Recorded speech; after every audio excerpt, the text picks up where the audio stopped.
தோழர் வீரன் அவர்களே, இந்த விழாவிற்கு தலைமையில் நடத்தி கொண்டிருக்கிற தோழர் அனிபா விஜய் அவர்களே, தோழர் சதீஷ் குமார் அவர்களே,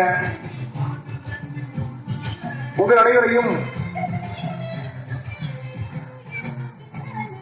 இந்த மேஜர பொதுக்கூட்டத்திற்கு இன்னும் பொதுக்கூட்டத்தினுடைய நிகழ்வுகளை ஆங்காங்கே இருந்து அவர்கள் கேட்டுக் கொண்டிருக்கிற பொதுமக்கள் அனைவரையும் நான் நன்றி தெரிவித்துக் கொள்கிறேன்.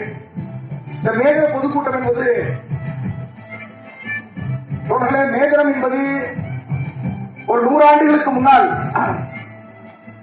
அமெரிக்காவில் பொதுவாக ஒரு கேள்வி உண்டு. அமெரிக்காவுக்கு நமக்கு என்ன சம்பந்தம் உண்டு? ஒரு கேள்வி உண்டு. அமெரிக்காவுக்கு நமக்கு சம்பந்தம் உண்டு.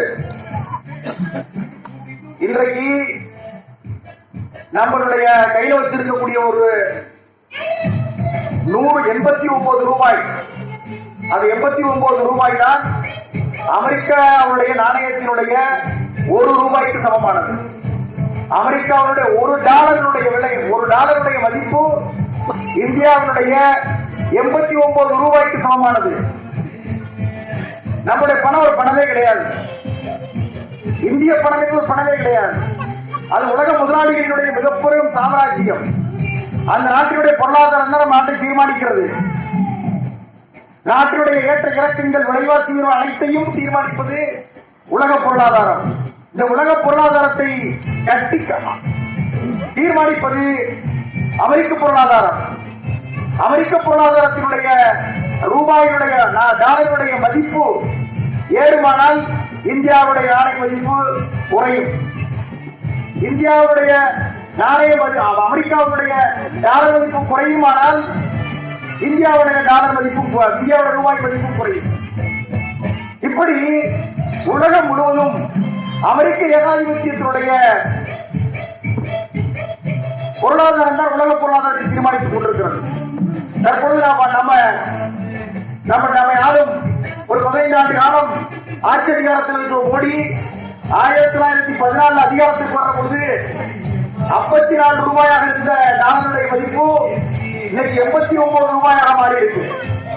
ஒரு பக்கத்தில் சொல்லலாம் இந்தியா மிகப்பெரிய வல்லரசு சொல்லலாம், இந்தியா மிகப்பெரிய பொருளாதாரம் சொல்லலாம், அண்டை நாட்டுகளின் மீது படையெடுக்கலாம், மிகப்பெரிய அளவிற்கு இந்தியாவுடைய பொருளாதாரம் பற்றி, இந்தியாவுடைய வல்லரசு பற்றி நாம் மகிழ்ச்சி பண்ணலாம், பேசலாம், பெருமைப்படலாம்.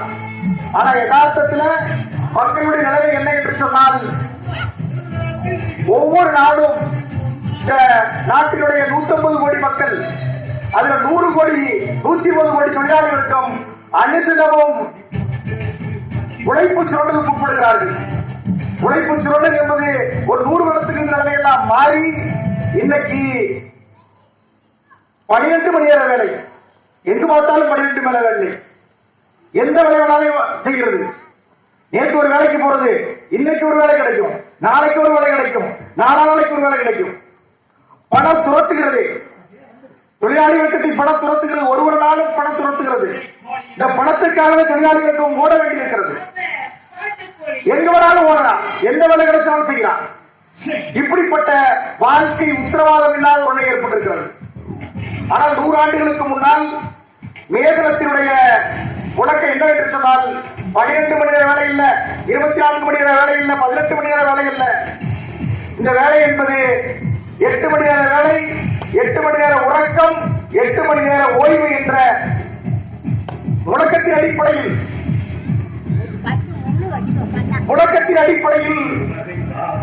மேதின போராட்டம் நடந்தது.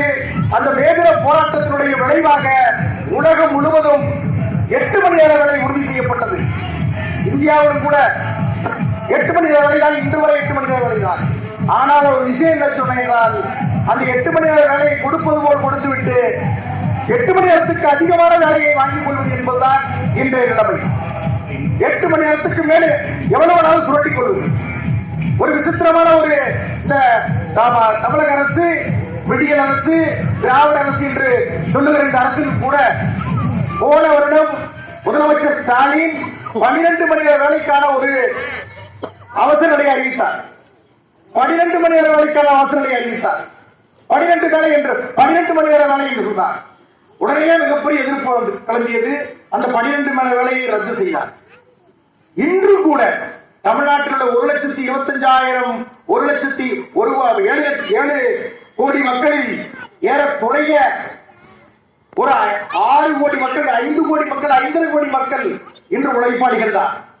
அவர்கள் அது மட்டுமல்ல, வட இந்தியாவிலிருந்து வருகிற புலம்பெயர்ந்து ஒரு நாளும் வட இந்தியாவில் வருகிற தொழிலாளிகள் முழுவதும் 8 மணி நேர வேலை என்பதே அவர்களுக்கு கிடையாது.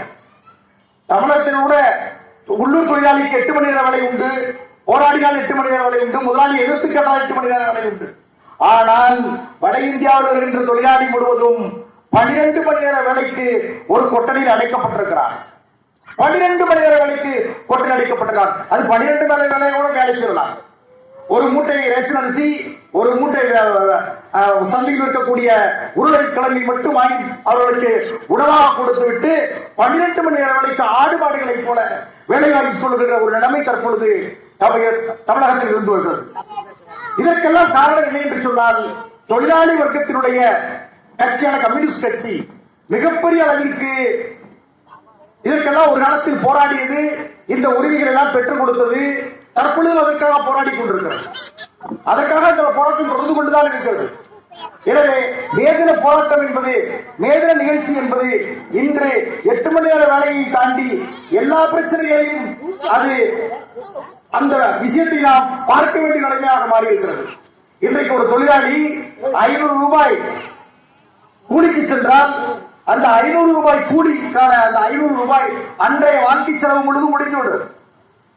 500 ரூபாயினுடைய வாழ்க்கை செலவு முழுதும் முடிந்துவிடும். மறுநாள் 500 ரூபாய்க்கு ஓட வேண்டியது, மறுநாள் 500 ரூபாய்க்கு ஓட வேண்டியது. வாழ்க்கையுடைய எல்லா விஷயங்களும், வாழ்க்கையுடைய எல்லா செலவினங்களும், எல்லா வகையான கஷ்டங்களும் எல்லாம் இந்த 500 ரூபாயில் அடக்க வேண்டிய நிலை இருக்கிறது. இந்த 500 ரூபாய் எல்லா நாளையிலும் கிடைக்கிறதா? 500 ரூபாய் கிடைப்பதில்லை. வேலைக்கு வேலை மாறி இருக்கிறது, இடத்திற்கு இடம் மாறி இருக்கிறது. இப்படிப்பட்ட ஒரு நிச்சயம் இல்லாத ஒரு வாழ்க்கை நிலைமை ஏற்பட்டிருக்கிறது. அது மட்டுமல்ல, இந்த கிராமப்புறத்தில் இருக்கக்கூடிய தொழிலாளர்கள் எல்லாமும், முதலாளி இந்த தொழிலாளி வர்க்கத்தை எல்லாமும், இந்த உழைப்பாளி வர்க்கத்தை எல்லாமும் வணக்கம் மிகப்பெரிய அளவிற்கு சுரண்டுகிற ஒரு விஷயமாக நுண்கலன் என்ற ஒரு முறை. நீங்க ஒரு தொழிலாளி வந்து ஒரு 500 ரூபாய்க்கு வேலைக்கு போனா வார கடைசியில அந்த சுய உதவி குழுக்கான பணத்தை கொடுக்கறதே அவனோட வேலை முடிஞ்சு போச்சு. அந்த சுய உதவி குழுக்களுக்கு, அந்த சுய உதவி குழுவோட பணம் எல்லாம் அவன் பணம் கிடையாது. அதெல்லாம் தெரிஞ்சுக்கிட்டு இந்த சுய உதவி குழுடைய பணம் எல்லாமே அந்த பணத்தை கொடுக்கக்கூடிய அந்த சுய உதவி குழுடைய கம்பெனியுடைய பணம் இல்லை. இந்த பணம் எல்லாமும் அந்த நிறுவனம் இதே போன்று லட்சக்கணக்கான மக்களினுடைய வட்டியை பெருக்கி பெருக்கி பெருக்கி பெருக்கி வேறொரு கொடுக்கக்கூடிய ஒரு பணம். அது அவர்களுடைய பணம் அல்ல, அது இந்த நாட்டினுடைய சொத்து.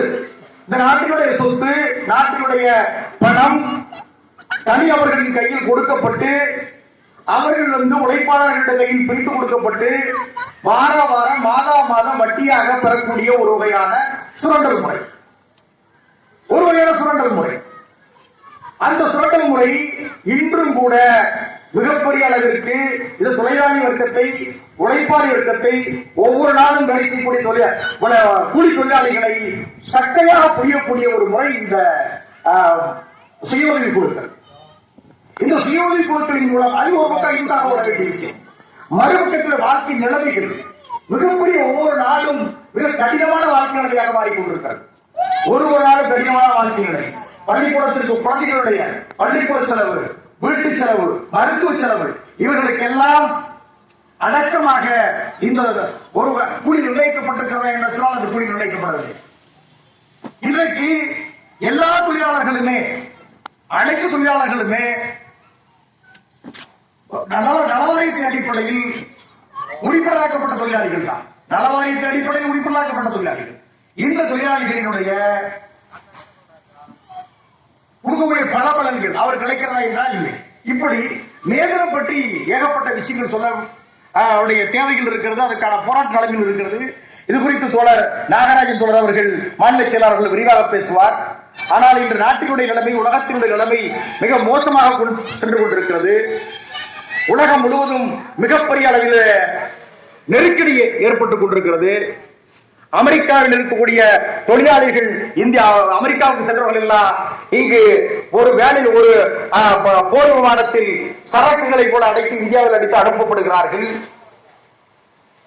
அமெரிக்கா உலகத்தினுடைய எல்லா நாட்டினுடைய பொருளாதாரத்தையும் தீர்மானிக்கிறது. உலகம் முழுவதும் போர்கள் நடக்கிறது. உக்ரைனில் போர் நடந்து கொண்டிருக்கிறது. இந்தியாவுக்கு பாகிஸ்தானுக்கு போர் நடந்து கொண்டிருக்கிறது. சீனாவிற்கும் தைவானுக்கு போர் நடப்பதற்கான வாய்ப்புகள் நடந்து கொண்டிருக்கிறது. பலஸ்தீனத்தில் போர் நடந்து கொண்டிருக்கிறது.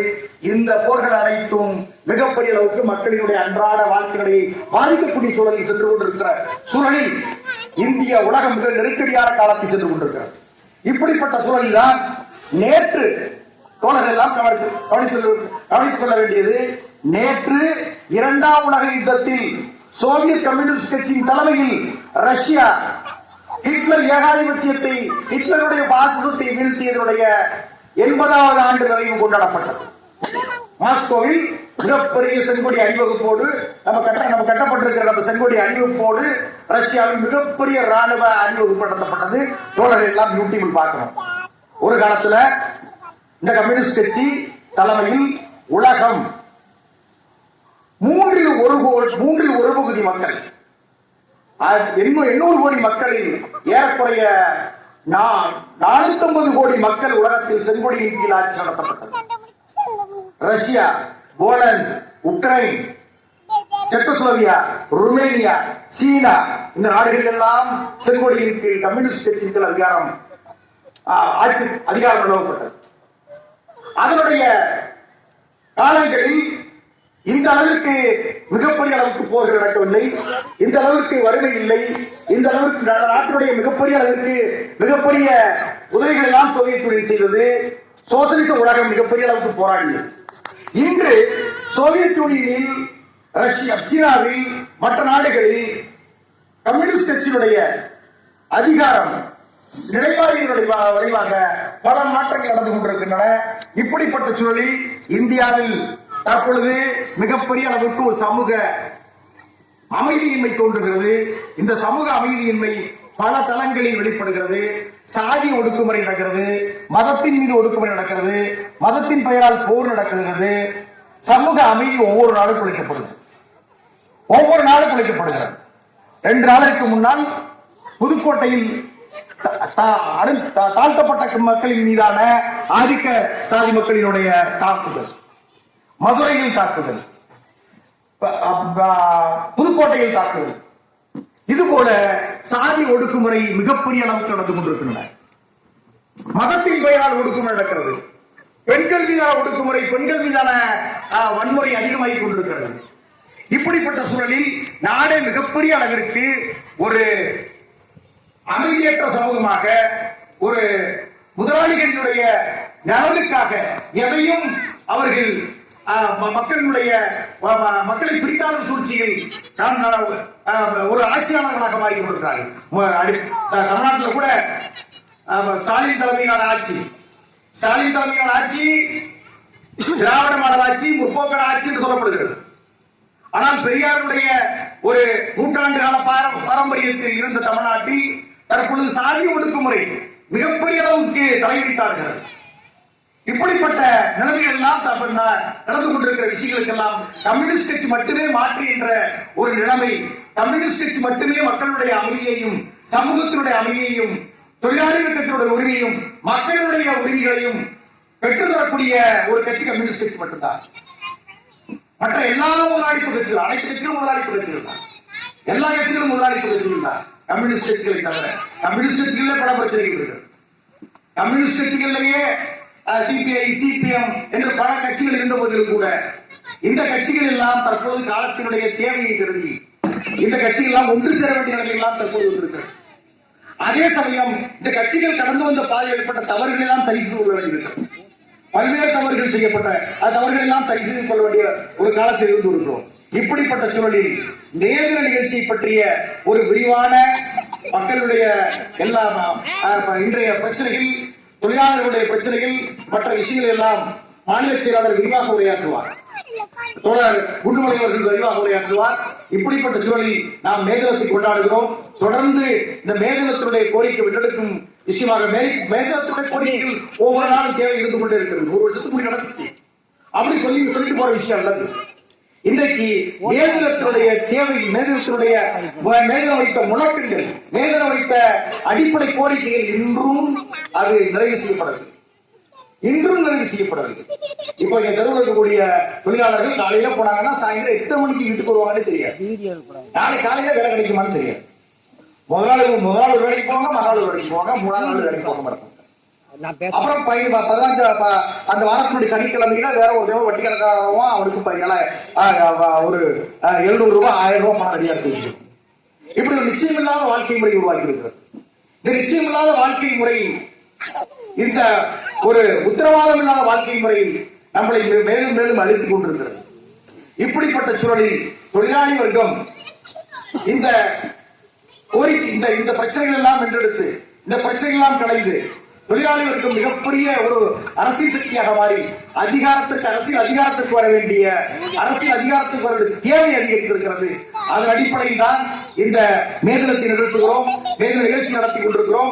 இந்த மேதின நிகழ்ச்சி ஏற்பாடு செய்திருந்த தோழர் அனிபா விஜய் அவர்கள் நல்ல ஏற்பாடு செய்திருக்கிறார். உண்மையிலேயே இது போல பொதுக்கூட்டங்களில் ரோட்டோரங்களில் போட வேண்டிய அவசியம் கிடையாது. அது தேவையில்லாத ஒரு விஷயம். அவர்களுக்கு வழிபோக்கர்கள் போறவர்கள் வருவர்கள் கேட்பார்கள். ஆனால் இது அப்படி அல்ல. இது இந்த தொழிலாளி வர்க்கத்தினுடைய வாழ்வாதார பகுதி, அவர்கள் வாழும் பகுதி, அவர்கள் ஒவ்வொரு நாளும் இருக்கக்கூடிய பகுதி, அவருடைய வாழ்க்கையெல்லாம் இந்த அவர்கள் வாழும் பகுதியில் நடந்திருக்கிறது. தொழிலாளர்களுடைய அந்த தினத்தை தொழிலாளர்கள் வாழும் பகுதியிலே கொண்டாடுவதுதான் சிறப்பு என்றதை முடிவு செய்து மேதின பொதுக்கூட்டத்தை நாம் நடத்தி கொண்டிருக்கிறோம். இந்த மேதின பொதுக்கூட்டத்திற்கு சிறப்பான ஆதரவு, சிறப்பான ஒரு ஏற்பாடு செய்த மாவட்ட செயலாளர் தோழர் அனிபா அவர்களுக்கு எனது நன்றியை தெரிவித்துக் கொள்கிறேன். இந்த